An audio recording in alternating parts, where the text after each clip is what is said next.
Yeah, gender in language is a particularly interesting topic from many aspects. One aspect is, of course, the positive characteristics that are given to cool male figures like mangup and fraer.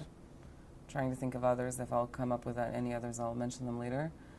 And normally, I was reading about this. It's not just in Macedonian. But also, I was reading about somebody who did a paper on this in Bosnian dictionaries. And in fact, that you would have many synonyms where the masculine form is presented of something like mangup or fraer or some positive male characteristic. But if you had a female version, only where the sexuality of that woman is concerned, if it was something like prostitute, there would be 20 more synonyms. But everything else, not so many, right? So, of course, culture is always embedded within the language, and we live in a very patriarchal society where we see that in the language and the words. So, I'm not surprised by that. Of course, language changes.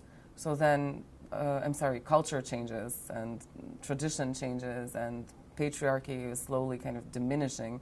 So you see that also in the language. One way in which you see it, I don't, again, I'm not so much focused on words, rather on grammar and how it changes the language. One of them is using the feminine versions of the words. So in Macedonian, we have gender. So we have both masculine and feminine nouns. But then traditionally, we use the masculine form to mean both masculine and feminine. And this is a very contested issue, whether you use the feminine form or not.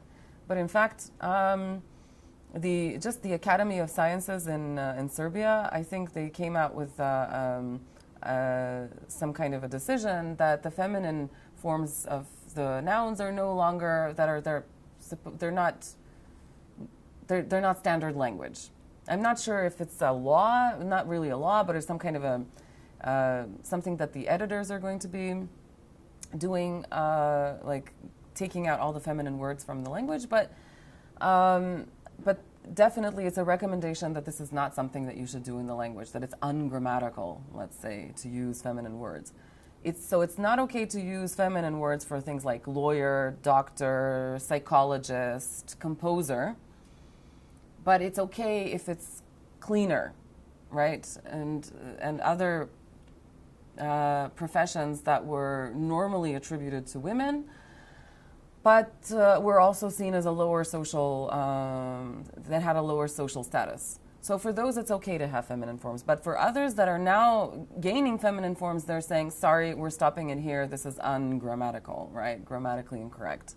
I'm pushing I like to push the feminine forms in the language because it normalizes them. And who knows, maybe we'll get some kind of a different plural one day where it encompasses everything. But it's not something that I want to do artificially. I'm just using it on my own. If it catches on, fine. If it doesn't, that also shows that society is not ready for that.